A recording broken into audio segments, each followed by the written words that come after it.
ప్రస్తుతం మనం చింతకుంట్ల గ్రామ పంచాయతీ పరిధిలో ఉన్నాము. ఇక్కడ సర్పంచి వచ్చేసి కావటి వెంకటేష్ యాదవ్ గారు మనతో ఉన్నారు. ఇక్కడ గెలిచిన తర్వాత అభివృద్ధి ప్రణాళిక ఏముంది, వారి యొక్క ముందుగా ఎదురైన సవాళ్ళు ఏంది, ఆ సవాళ్ళ పరిష్కారానికి మా సర్పంచ్గా ఎలాంటి బాధ్యత వహించి ప్రజలకు సేవ అందిస్తున్నారో వాళ్ళ మాటలను అడిగి తెలుసుకుందాం. నమస్కారం. నమస్కారం.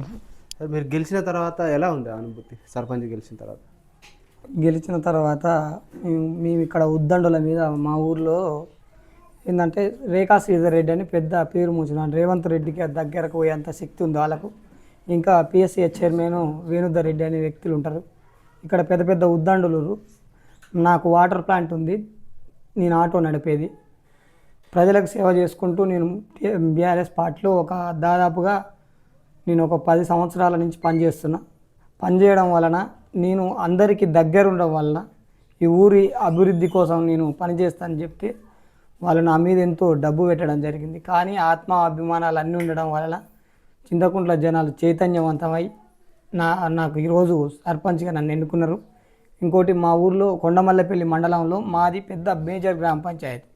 2500 ఓట్ల నుంచి 2400 ఓట్లు ఉంటాయి. ఇందులో మేము 3 పోటీ పడడం జరిగింది. వాళ్ళు ఎన్ని డబ్బులు పెట్టినా నమ్మకం ఉంచి నన్ను జనాలు గెలిపించుకోవడం జరిగింది సార్. ఇక్కడ చింతకుంట్ల గ్రామ పంచాయతీ పరిధిలో ప్రధాన సమస్యలు ఏమైనా పరిష్కారం మార్గాలు ఎలా మీరు ఫుల్ఫిల్ చేసినట్టారు? ప్రధానంగా స్కూల్లో ఇంతకుముందు 10th వరకు లేకుండే సార్. లేకుంటే మేము గతంలో కొంచెం పోరాడి చేసినాం. కొంచెం చేసి ఇంకొకటి 2 ఎకరాల భూమి ఇంతకుముందు మాకు ₹1,00,00,000 బడి వచ్చడం జరిగింది. కానీ ఇక్కడ ఉన్న అధికారులు మరి రాజకీయ నాయకులు దానిని పట్టించుకోలేదు. రైతు వేదిక వచ్చింది, దాన్ని కూడా పోగొట్టిండ్రు. సబ్ స్టేషన్ వచ్చింది, దాన్ని కూడా ఈ ఊరికి రాకుండానే చేసిండ్రు. దానివలన నేనేం చెప్పినంటే, నా వంతుగా నేను వాళ్ళ రాజకీయం కాకుండా బీసీ వ్యక్తిగా ఒక యాదవ సామాజిక వర్గం మా గ్రామంలో ఎక్కువ మంది ఉంటారు. అయితే దీని రెడ్డిస్ వాళ్ళు ఏం చేస్తారు అంటే ఒకటే స్ట్రాటజీ. వాళ్ళు రాజకీయంగా ఎవరు ఎదగొద్దు, స్కూల్స్ రావద్దు, ఇలాంటి ధోరణి నుంచి నడిచింది. మేము చైతన్యవంతమై చదువుకున్నాం అంతా మా ఎమ్మడి ఉండి మమ్మల్ని గెలిపించడం జరిగింది. ఇంకొకటి ఏంటంటే, స్కూల్కు గ్రౌండ్ మామూలుగా ప్లేస్ లేదని పోవడం జరిగింది లేదని.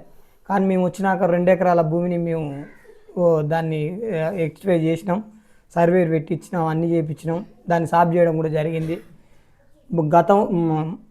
ఇప్పుడు గతంలో జరిగిపోయినాయి కాకుండా ఇప్పుడు కొన్ని మంచి పనులు చేయాలని ప్లే గ్రౌండ్ చేసినాం. ప్లే గ్రౌండ్తో ఆట ఒకసారి గ్రౌండ్లో క్రికెట్ ఆడిపించడం జరిగింది. స్కూల్ పిల్లలకు కూడా గ్రౌండ్ లేకుంటే వేరే కాడ పోయి ఆడేది. ఇప్పుడు గ్రౌండ్ అందుబాటులో ఉంది. మాకు ఇప్పుడు ప్రధాన కారణంగా స్కూల్ రావాలని మేము కోరుకుంటున్నాం. ఎందుకంటే విద్య అనేది చాలా గొప్ప సార్. విద్య ఉండడం వల్లనే చాలామంది ఇప్పటికీ మనకు ఉండు. కాబట్టి నేను రాగానే ఫస్ట్ అయితే 2 ఎకరాల భూమిని ఎక్టివేట్ చేసి స్కూల్ కోసం కాపాడడం జరిగింది. తర్వాత వివో బిల్డింగ్ రావడం జరిగింది, దాన్ని కూడా స్లాబ్ వేసిచ్చినాం.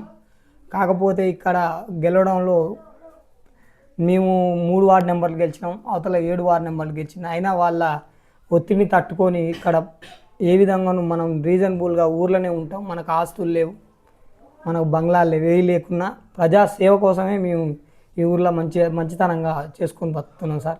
ఇప్పుడు విద్యా వైద్యం ఏ విధంగా అమలు జరుగుతుంది ఇక్కడ? విద్య పర్వాలేదు సార్.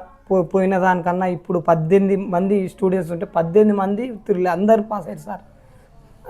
గతంలో మాకు సంజీవ్ కుమార్ సార్ అని హెడ్ మాస్టర్ ఉండే, ఆయన కృషి వల్ల మాకు లైబ్రరీ ఉంది. లైబ్రరీలో మేము అందుబాటులో ఉంచి విద్యార్థులకు పోయి కంప్యూటర్ క్లాసులు చెప్పడం వల్ల ఇంతకుముందు లేని విధంగా ఈరోజు 18 మంది ఉంటే 18 మంది పాస్ అవ్వడం జరిగింది.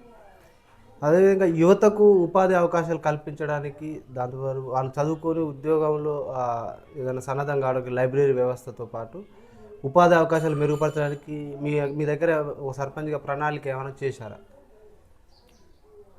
చదువుకొని వాళ్ళు చాలా ఉపాధి పనులకు, ఇక్కడ ఇది పల్లెటూరు కాబట్టి వ్యవసాయమే ఎక్కువ ఇక్కడ ఉంటుంది సార్.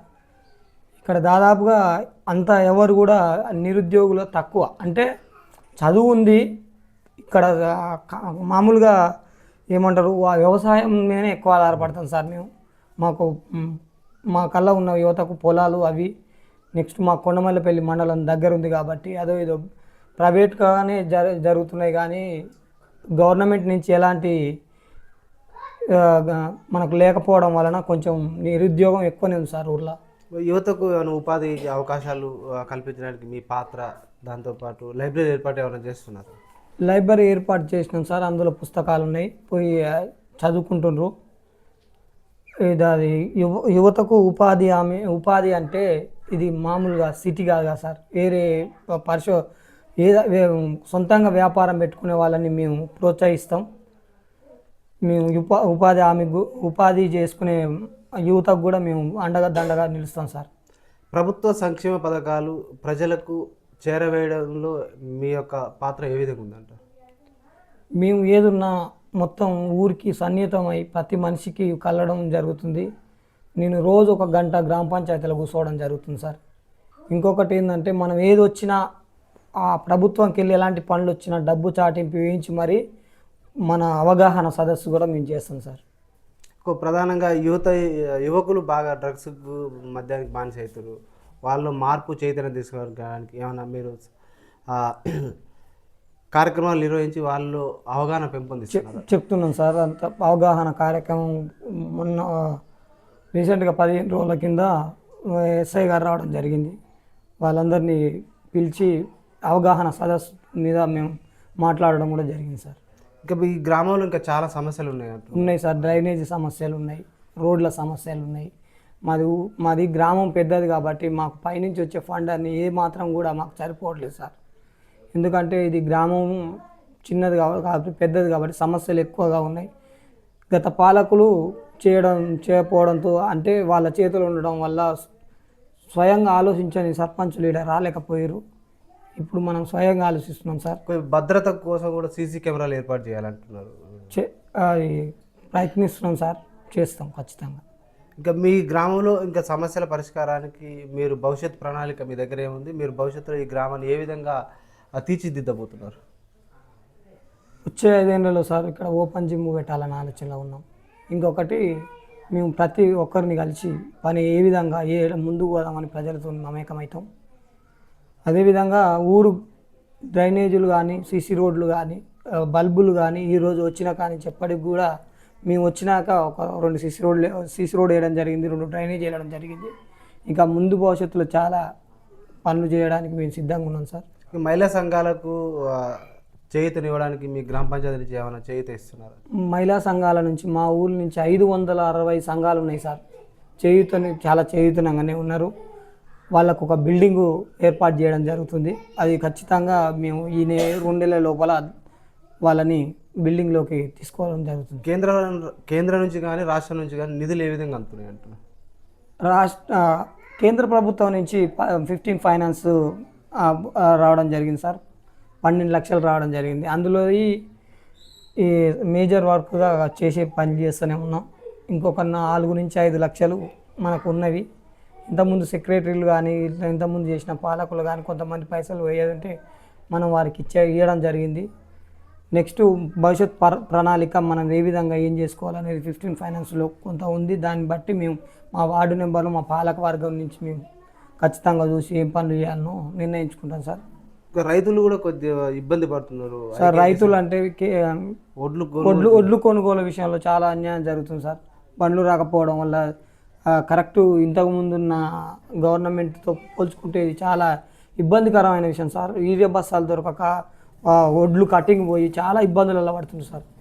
గవర్నమెంట్ మేము ఏం కోరుకుంటున్నాం అంటే కనీసం పండించేన్ని రైతులు కష్టపడి పండిస్తారు, కొనడానికి కూడా ఇంత ఇబ్బంది పెడితే అది మంచిది కాదు సార్. ఎందుకంటే రైతు ఏడ్చిన వ్యవసాయం బాగుండదు, ఎద్దేడ్చిన వ్యవసాయం బాగుండదు అనే విధంగా ఉంటుంది. కాబట్టి ఖచ్చితంగా రైతుల ఒడ్లు కొనాలి ప్రభుత్వం. మేము మరీ కోరుకుంటున్నాం సార్. ప్రజలంతా బాగుండాలని, రైతులు బాగుంటేనే ఈ దేశం కూడా బాగుంటుందని మేము అనుకుంటున్నాం సార్. భవిష్యత్తులో ఇంకా మీకు ఈ గ్రామ పంచాయతీలు ఏ విధంగా మీరు తీర్చిదిద్దబోతున్నారు? మీ ప్రజలకు ఏం హామీ ఇస్తున్నారు? ఇక్కడ డ్రగ్స్ కానీ మందు కానీ ఇలాంటివి లేకుండా చూసుకొని ప్రజలలో ఒక అవగాహన సదస్సు, చెట్లు పెంచడం కానీ ఇలాంటి ప్రకృతిని కాపాడుకోవడం కానీ, నెక్స్ట్ మరుగుదొడ్లు ఇవన్నీ వాడుకొని మంచిగా మా మా మా మా యొక్క ఊరు ప్రజలంతని మేము మమేకం చేసుకొని ఈ యొక్క గ్రామాన్ని ముందుకు నడిపి ఒక మంచి గ్రామంగా తీర్చిదిద్దడానికి ఖచ్చితంగా మేము కృషి చేస్తాం సార్. ఇక్కడ ఈ గ్రామానికి హరితహారం మొక్కల పంపిణీ ఉన్నాయి సార్, నర్సరీ ఉంది. అందులో 200 నుంచి 800 900 మొక్కలు కూడా ఉన్నాయి. దాన్ని సంరక్షణ చేస్తున్నాం.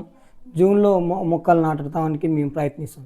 సార్ ఇక్కడ ఈ గ్రామ పంచాయతీని ఆదర్శ గ్రామ పంచాయతీగా తీర్చిదిద్దడం నా ధ్యేయంగా పనిచేస్తాను. కేంద్ర నిధులు అయితే వచ్చినాయి, రాష్ట్ర నిధులు కూడా అదే రీతిలో ఈ గ్రామ పంచాయతీలకు అందినైతే ఈ గ్రామాన్ని ఇంకా మెరుగైన అభివృద్ధి పదవులు తీసుకుపోవడానికి నా శాయశక్తులు కృషి చేస్తాను. నిత్యము ప్రజలకు అందుబాటులో ఉంటూ ప్రజల సమస్యలే నా సమస్యగా భావిస్తూ ప్రజలకు నిత్యం అందుబాటులో ఉంటూ ప్రజా సమస్యల పరిష్కారానికి నా వంతు కృషి చేస్తాను. ఎప్పుడు కూడా ఈ గ్రామ పంచాయతీకి ఈ నా ప్రజలకు సేవ నా మార్గంగా ముందుకెళ్తానని కూడా చెప్తున్నారు సర్పంచ్ గారు. మరో అంశంతో మరో వీడియోలో మరింత బెటర్గా మీ ముందుకు వస్తుంది ప్రజావేదిక న్యూస్ ఛానల్.